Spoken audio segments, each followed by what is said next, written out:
Sikat ang Italian brand na Ducati sa paggawa ng mga high-performance motorcycles. At syempre, hindi exception ang i-review nating motorsiklo ngayon. Ngayong Season 8, dito sa Ride PH, ang una nating i-review motorsiklo ay ang Ducati Multistrada V4S.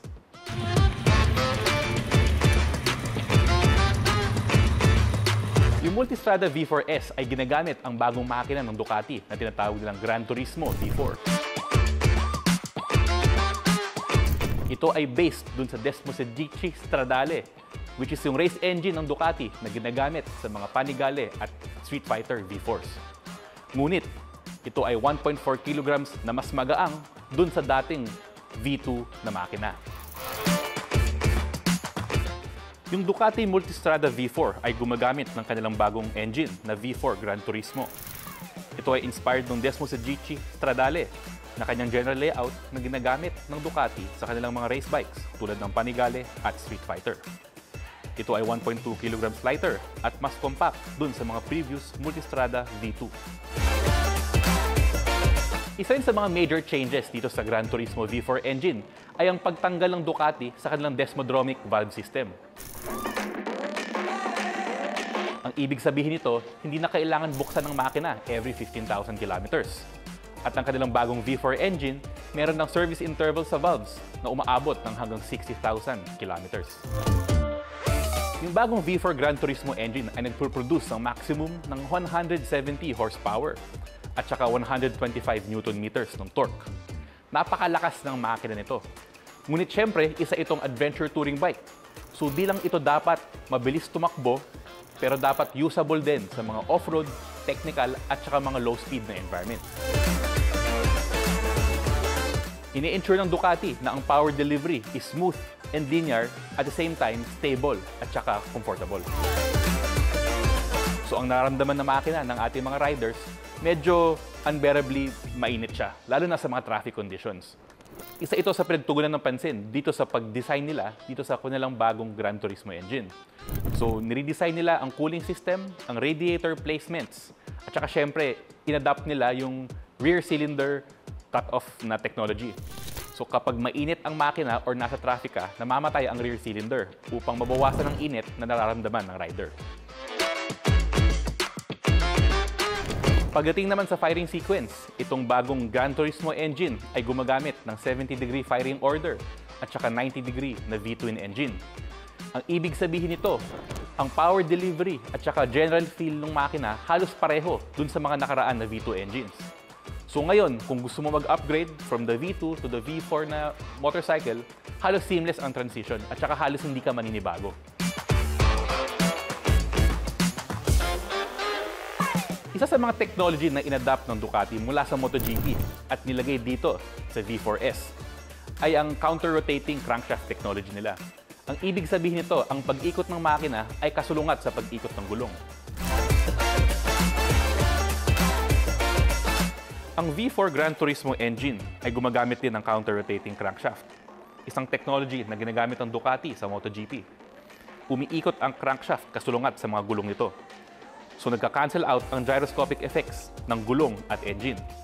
Ang ibig sabihin nito, less pitching at yaw pag nag-accelerate at braking at better handling and agility.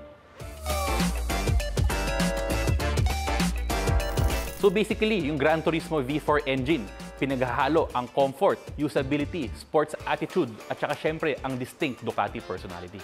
At syempre, ang aerodynamics sa motor nito, kahit sabihin mong medyo minimalist ang itsura, very advanced. Kung makikita mo sa gilid, meron siyang mga bypass air ducts na sinasabi nila, which is sina-channel yung mainit na hangin palayo sa rider.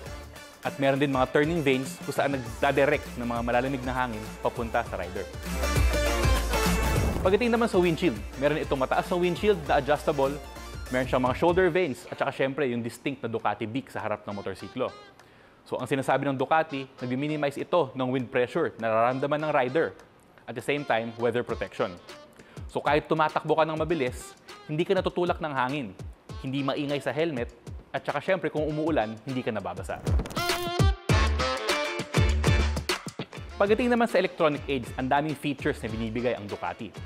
Meron silang sinasabing Ducati Evo system, which is ito yung DTC or Dynamic Traction Control, yung kanilang cornering ABS, Dynamic Wheelie Control, at saka Ducati Quick Shifter. Ang Multistrada ay isa din sa mga unang motorsiklo na gumagamit ng radar.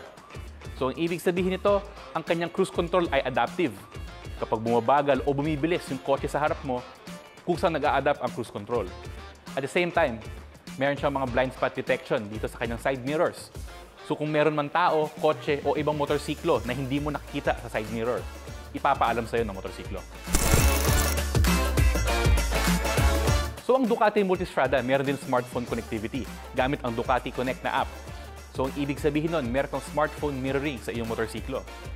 So nakikita mo ang iyong mga music na piniplay, meron ka ring navigation at saka hands-free cellphone functions. Gumagamit din ang Multistrada ditong Ducati Skyhook semi-active suspension. So meron itong 400 na iba't ibang combinations na settings para na-tailor fit ito sa rider at saka sa kahit anong kondisyon kung saan gagamitin ang motorsiklo. Meron itong 4 load modes kung saan nag-a-adapt ang motorsiklo at saka ang kanyang auto-leveling function. So in conclusion, itong Ducati V4S ay isang technological marvel ng ginagawa ng mga Italyano. Meron itong mga class-leading features at saka mga iba't ibang mga technology na hindi mo makikita sa ibang motorsiklo. Ngayon sa SRP na 1.65 million pesos, medyo masasabi mong mahal itong Ducati Multistrada V4.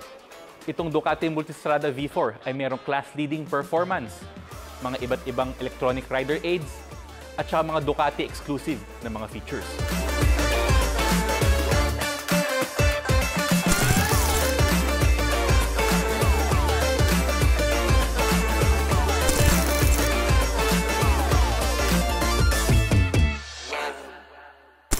Sa mga biyahe natin itong nakaraang taon sa Europa, iba't ibang kultura, mga tanawin ang ating nakita. At syempre, samot-saring mga motor din ang ating nasubukan. Bukod pa sa mga kaibigan na muli nating nakamusta.